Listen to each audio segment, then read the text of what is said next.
All right, welcome guys. It's another episode of Doctor in the House. And I'm excited to be here with you, and I'm sure you are also excited to tune in to this brand new episode. But before then, I would like to remind you that the WhatsApp number is on your screen, so feel free to send in your messages at any time of the show, and we will get to ask the doctor what your question or the answers to your questions. So today we are going to be talking about ear, nose, and throat emergencies. So these emergencies just come up at any time. They just come up suddenly. And the question is, how do you deal with them? How do you know that these are emergencies? How do you even know what to do before you get to the hospital? So the doctor in the house that's going to be taking us through that is Brigadier General Dr. Ni Obodai, who's an ear, nose, and throat surgeon and a former commander at the 37 Military Hospital, and now the medical director of Roseburg E&T Clinic at East Legon, Accra. Hi, sir. How are you? Hi. Good morning, Chris. I'm doing good. Thankfully. That's good. All right. So ear, nose, and throat emergencies. How do some of these emergencies come up? Scary, huh? So ear, nose, and throat emergencies. So these are conditions, or let me put it that way, medical conditions that will so overwhelm you that will need you to get an ambulance or need you to get to the emergency room. So threatening, I will classify them into mild, a little critical, and then life-threatening situations. If you got a cotton bud in your ear, the cotton is stuck in your ear, well, you may call it an emergency, but not for me. Right. Yeah, so we have to grade them as to what is happening right across the ENT spectrum and know what situations actually knock you off your feet and you need help, you need to get to the ER. Right, and how common are these emergencies? Oh, yes, they are common, depending on which ones you're talking about. We spoke about foreign bodies the other day, and they're so common. I mean, we could be waking up at 2 a.m. to go remove, what do you call it, a coin that has been swallowed. Right. Fish bone that has been swallowed. I told you the last time I went to theater on Christmas Day. Yeah. Because somebody's toy, the piece of the toy had gotten stuck in the nostrils. Got to go get it out. So they're quite common. But then if you understand what is going on and you know what to do, for example, if you have nosebleed, that is life-threatening. Yeah. Anybody who sees blood loses concentration, and in fact, if you're even dealing with them, they don't take instructions because the blood is flowing. Yeah. So it depends on the level of the emergency and what exactly we're dealing with. Right. So talking about nosebleed, when is a nosebleed considered as an emergency? If you pick your nose and it's smeared, you just touch cotton wool a little bit, 2 minutes, it stops. That is not a nosebleed. It's just an injury to a vesicle, a vessel there that got bleeding. No. But if your nose bleeds and it's flowing, you've squeezed it, you've pushed in cotton wool, put in tissue paper, everything is still flowing. It's so overwhelming. It's flowing anteriorly, it's flowing posteriorly. How would you know it's flowing posteriorly? It shows up in your mouth. Oh. Oh, yes. Oh, my God. No, you could bleed so heavily and it shows up in your mouth. Yeah, just the back of the throat. It comes out from the nose. A lot of it bleed anteriorly. Yeah. Okay, comes so down. then, but not many people know what to do even for mild bleeding. They will tell you lie down, lie down. That's the wrong thing to do. If you lay down, you're going to choke. If the bleeding is heavy. All right, so sit up, bend Let over, it pour. open your mouth to breathe, pinch the nose. Within 3, 4, 5 minutes, minor bleeds will stop. Now, if you lay back and the bleeding is heavy, it could even go through the tubus eustachi and appear in your middle ear.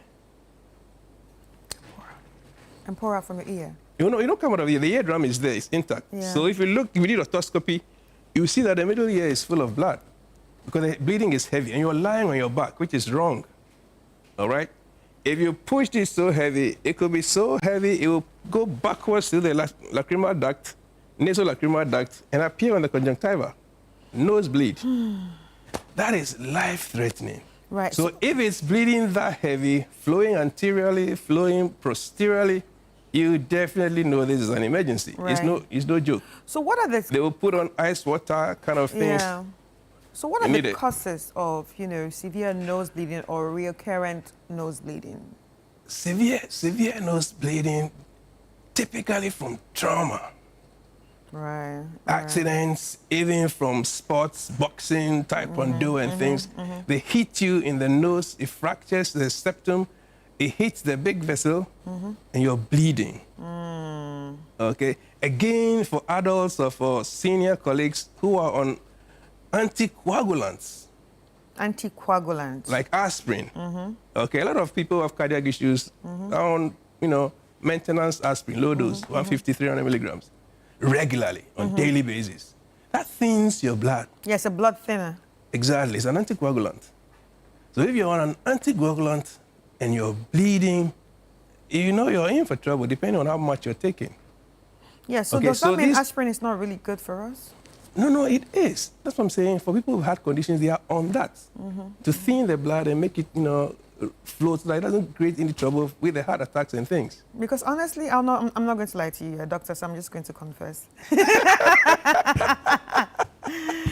When I heard that aspirins are actually blood thinners, Yeah. I stopped taking aspirin. Okay, this is the point. Let me put it right. If you're on a regular, the people who take aspirin as a painkiller. Yeah, as a painkiller, that's Okay, the it thing. has that side effect. But if you're taking it for a short time, 7 days, 5 days kind of thing, you don't have an issue. Okay. But if you're on 300 milligrams aspirin regularly, now, if I'm going to do surgery, I'll ask the patient, You have to are you on ask, aspirin? yeah. He says yes. I'll get it stopped 2 weeks before I get the surgery done. Right. Because if I put an incision in and the blood hasn't clot, it's going to flow out. the patient is in trouble, I'm in trouble as well, because the blood is not clotting. So I'll make sure you go off your Aspirin. anticoagulants before I prepare you for surgery. So that is what it is. So if it complicates a nosebleed, then you know you're in for trouble. The blood is just pouring. But, You do belloc, yeah. anterior packing, posterior packing. Sometimes you have to go and do cautery. And are those very severe procedures? As in correcting. Yes. Oh yeah, you have to pack. Usually you do anterior packing, okay? Spray, get some anesthesia in there and pack. If that takes care of it, fine. If it doesn't, you have to now go and do posterior packing. So that's you're opening it up. Pack from behind the nose, block the nasopharynx, and then pack the When you whole say of the behind the cavity. nose, are we cutting open the nose? Oh no, we haven't got into surgery yet. We haven't got into surgery Okay, so these are not yet. even surgeries. It's just a maneuver in there. Okay, you push belloc tamponade, push it back in through the nasopharynx. Through the mouth or through the nose? Sorry, through the mouth, and then you push it to the back of the nose. So the whole nasal passage is packed. Your only way of breathing is through your mouth. Okay, and if you secure it, that's good enough. Right. Otherwise, you have to go back in, look for the point of bleed, and then get your what do you call it, cautery in, and then coagulate So like, the bleed. let's just go through the first steps. Like say someone, has a nosebleed. So the first step of the person is not to lie down, right? No way. No lying down. No. Just bend down like that. Sit up. Sit down. Bend over. Pinch the anterior part of it, the soft part. You can't pinch the bone. The soft part of it. Open your mouth and breathe. To breathe. Within 3, 4, 5 minutes, a lot of the minor bleeds will stop. Yeah, but if it Because the doesn't bleeding is stop, in the anterior. then you come to the hospital. Yeah, come and find us, so we know what is going on and deal with it. Right. But you see, again, like I'm saying, once there's blood, everybody is confused. People run, they get ice water, they put it on their forehead, they put it on their stomach, they put it at the back of the neck.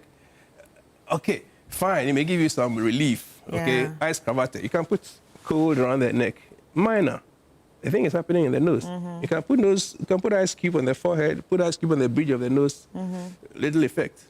We want to see what's going on, and then tamponade it, push it in and pack it, and then stop the bleeding. Another emergency that we see a lot is choking, especially in children, even in adults. Yeah. but children mostly. I mean, I've seen a lot of that in movies. I've seen it real life, and the real life situation. People don't even know how to handle it like how we see it in movies. You know, in movies they let you know. Yeah. So you have to do all that. You know? Heimlich So maneuver. when someone is choking, how do you even know the person is choking? The choking issue is to do with breathing. Okay? Now, if you swallowed a foreign body, a kid, big enough, and it sits on the glottis, on the larynx, it blocks the air entry into the larynx, into the lungs. So you choke. Now, that's another serious and life-threatening emergency. If you get angioneurotic edema as a reaction, as in the hospital, you know, do emergency duty, somebody comes in having been to a reception, and he just had hazelnuts, and he got a reaction. The tongue started swelling, the lips were swelling, and then the larynx as well. We're swelling. So he came in with reduced oxygen entry. And when the tongue is swollen, it blocks. The tongue will block, but that's to the lesser degree. The dangerous one is the larynx swelling. It becomes angioneurotic edema, and it fills the whole vein of the glottis. Space, From eating hazelnuts. So was he so allergic? This one here, allergic, yeah. This one here, you will have to quickly monitor, because if you don't do that quickly, and the whole glottis gets blocked. That's it. 4 minutes, 5 minutes, end of story. So now within that 4 minutes, if it's totally blocked, within that 4 minutes, you should be able to put a trachea tube in. Oh, so you quickly. An incision at once.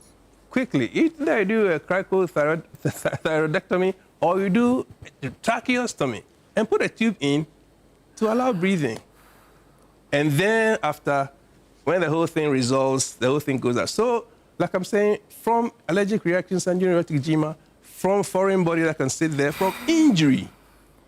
Okay? Now, those who are driving without seat belts, that kind of thing, if you get hit and you push forward, whiplash, and the steering wheel engages your larynx and it crashes it, you're in trouble. So the whiplash can actually affect your throat. If there's no belt and you hit the steering wheel and the injury is to your neck and it crashes your larynx, that's the entry into your lungs.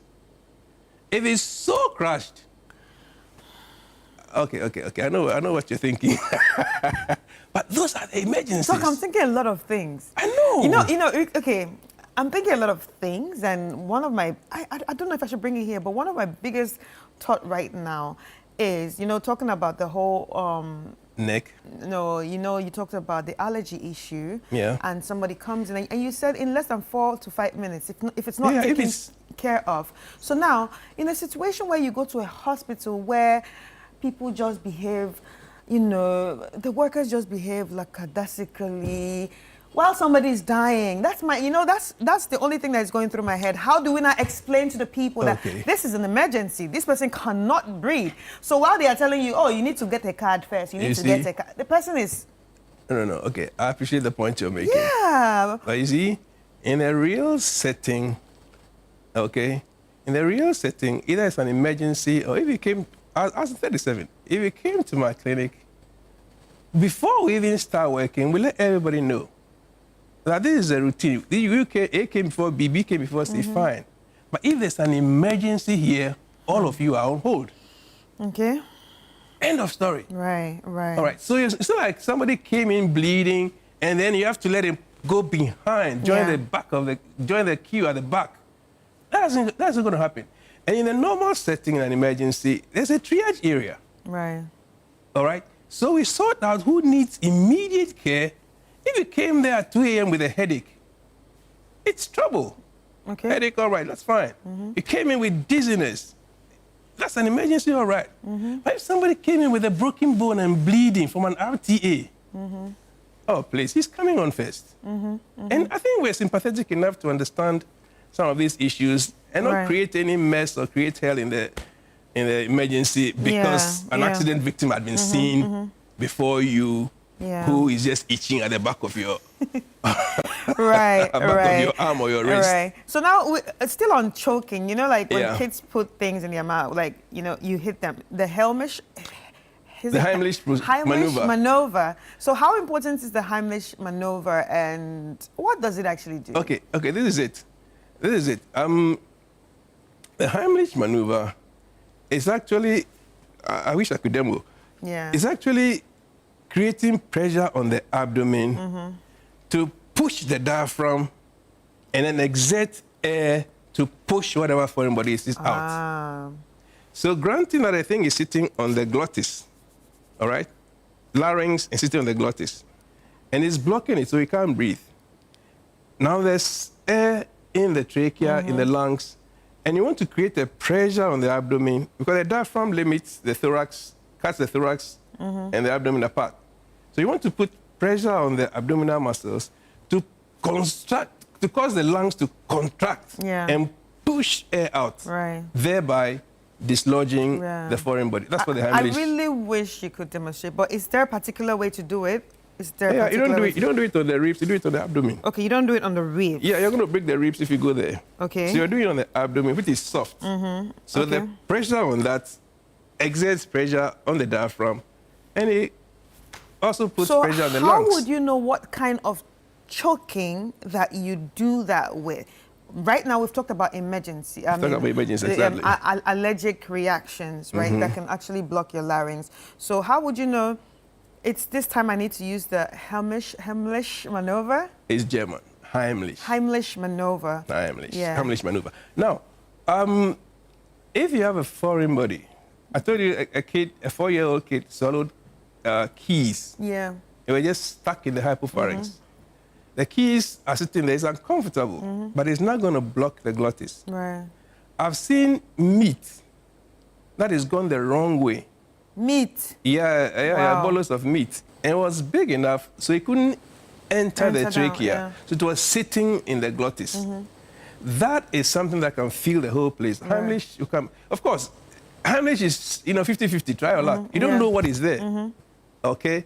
And you don't know where exactly it is sitting. If it's sitting in the hypopharynx, it hasn't gone to the larynx. You don't need to do Heimlich. You're going to break ribs for nothing. Right. Okay?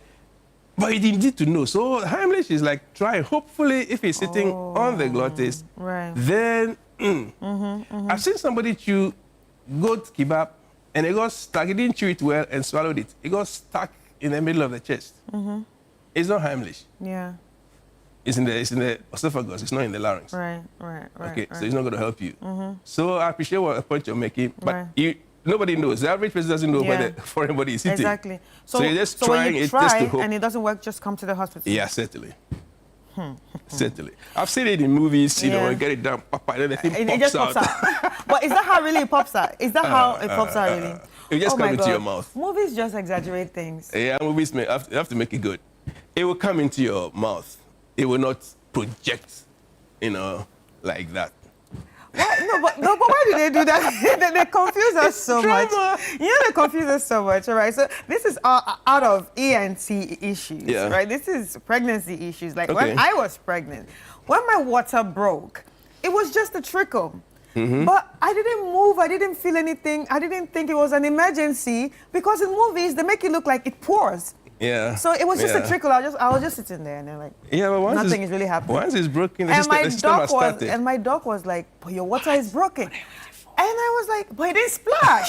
The movie is splash. You're waiting for the movie splash. I was waiting for the splash. The process has started. Yeah. Once the water breaks, the process has started. Yeah. But it's nice to also know that, sometimes that, what we see on TV, it's been exaggerated. Yeah. It gives you information, but it's not exactly the way it is. It's a film. So now, let's go to the dangers. What dangers can actually occur if someone does not, heed to these emergencies? If you don't get to the hospital fast enough, or if you say, okay, I'm going to keep on doing it myself without going to the hospitals, what are some of the dangers that can happen?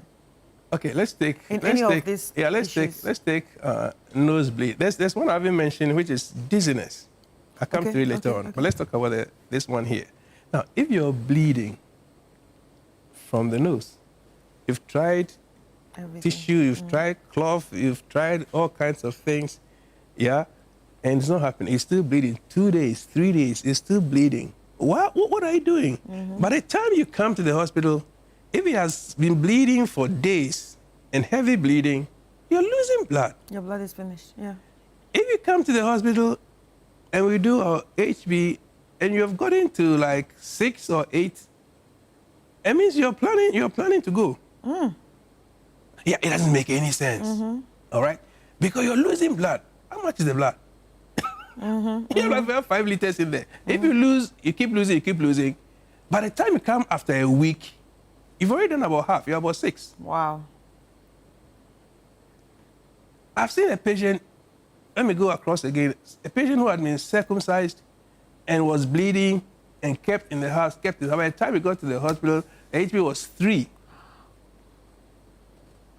What are you keeping the kid in the house for? Oh my God. This is bleeding. It will breathe. That's why I mentioned the 2 things: the bleeding and then the dyspnea, difficulty in breathing. I mean, if you're not able to breathe, you're lying in the house. What are you waiting for? Yeah, what are you waiting for? You might as well ask people to go start digging your 6 feet. Wow. Because you're on your way. Yeah. So there's no point sitting in there. You can't breathe. If it blocks it totally, 5 minutes, end of story. So if you came within that 5 minutes, then you put me under pressure or the ENT man under pressure. He has to go in within 2-3 minutes. Just slit and put a tube in. Wow. So that he arrests the dyspnea. You can breathe now, and then I will come back and do the corrective measures and properly do it well and see what the reason was for the dyspnea at all. Yeah. So the dangers are there. That's why I wanted to grade the emergencies. Okay? If you put cotton wool in your ear, don't even call me. Come in the morning, I'll take it out of it. Yeah. Don't call me at midnight. Yeah. It may be emergency for you, but if I review it, cotton wool in your ear, please. It's not an emergency. If you have swallowed a fish bone and you're drooling, you can't swallow, I'll come and take it out. That's an emergency. Midnight, 2 a.m., I'll come and take it out. Because it's an emergency. You're confused. You cannot swallow, you cannot even swallow saliva. And you're drooling. Yeah. You're drooling. The whole system is messed up. I'll answer the call at 2 a.m. and come and take it out. Yeah. So what about, quickly on dizziness? Yeah. Yes, dizziness. Now, there is extreme neuronitis and vestibularis that can give you that dizziness. You sleep, you wake up, and the whole world is spinning. Whether your eyes are open or closed, everything is spinning. You have an emergency. Okay. You cannot even stand on your feet. You can't get up. You can't do anything. Then you know you have an emergency. What are you lying in the house for? Or you want to do what do you call it? Fitchy keke. You want to do, black medicine or whatever, Yeah. No, you need it because you cannot. That whole day is messed up. Okay? That whole day. Even if it's mild dizziness kind of thing, there are things we put in place, and then we'll put some measures in. If you have dizziness, you have vertigo, what are you driving for? Yeah. It's a spasmodic incapability. You don't know when it's going to spring up. Yeah. So if you happen to be driving and you have dizziness, vertigo, please. So trauma in the ear, is it when the ear is bleeding, that's also an emergency, right? The ear will not bleed, like I said, by itself. The ear will bleed if there's trauma, or the ear will bleed if there's an accident, for example, with a base of skull fracture. Oh, okay. Then the ear bleeds. You can even have CSF flowing through the ear because of fracture, cerebrospinal fluid flowing through the ear because of fracture. The base of skull is fractured. So you can have, all these things come from an accident with head injury. Yeah. So are there more emergencies with the throat and the nose as to compare to the ear? Yeah. Right. More emergencies with the nose, like I've mentioned, with bleeding, epistaxis particularly, and then with the respiratory tract with dyspnea or injury to the larynx. But those are the life-threatening ones. So talking about choking, I'm going back to choking again. Yeah. Are there particular foods that cause choking that we should be careful when we're eating? No. Okay. Whatever food material or drink, do the right thing. masticate it well, chew it well, and swallow. And stop talking when you're eating. Stop talking when you're eating. Table manners. Table manners. We were taught that You were earlier. taught that, yeah. Okay, Yeah. but now we think it's a joke. Yeah, we're eating, we're talking, we're watching film, we're doing everything. Yeah. Look here, I told you the story of the epiglottis. It just covers, so while you're talking, it should go up, so that the voice can come out. And now food is going down, voice is coming out. Oh. So you're creating trouble at the epiglottic region. And if the food slips into the airway, That's it. you're in trouble, depending on what material it is. I haven't talked about corrosions and burns and scalds yet. If it's liquid, organic, phosphate and things, and it goes the wrong way, it's corroding the whole place. Stop talking when you are eating. Table manners that we were taught as kids, now it's coming to play as adults. It's a very serious issue. And I mean, Yes. like, as time goes on and we grow, and it seems like we forget these things, but it's important to always remember for so we good can pass it reason. down to our kids. But Doc, before I let Yes. you go, so what is the tip of the day? Yeah, the tip of the day will be, like we just discussed, getting to understand yourself and then know what to do when you get into the emergency situations. It is clear if you're bleeding, you cannot sit at home. If you can't breathe, you cannot sit at home. So know yourself, know what is going on. When you get into emergency situations, at least know what to do. Right. That'll be helpful. All right, Doc, how can people reach out to you in case they want to reach out to you for the real consultation? Very Because well. this is just a minor consultation before Yes, the the tip. consultation. So Rosbeck ENT Clinic is in East Legon on the Trinity Avenue, directly opposite the Chartered Institute of Bankers. Co-located with Pamoni Clothing. The numbers are 0244 380 802, 05477 22195, Right. or simply Google Rosbeck ENT Clinic. Right. All right, ladies and gentlemen, there you have it. That's the doctor in the house, Brigadier General Dr. Ni Obodai, who's an ear, nose, and throat surgeon and former commander at the 37th Military Hospital, and now a medical director of the Rosberg ENT Clinic at East Legon here in Accra. Thank you so much, Doc. I really enjoyed this conversation, and I'm always going to keep it in my mind not to eat and not to talk while eating. I don't want to choke. Anyway, ladies and gentlemen, this has been Doctor in the House. So see you tomorrow. See you next week, actually, for another episode.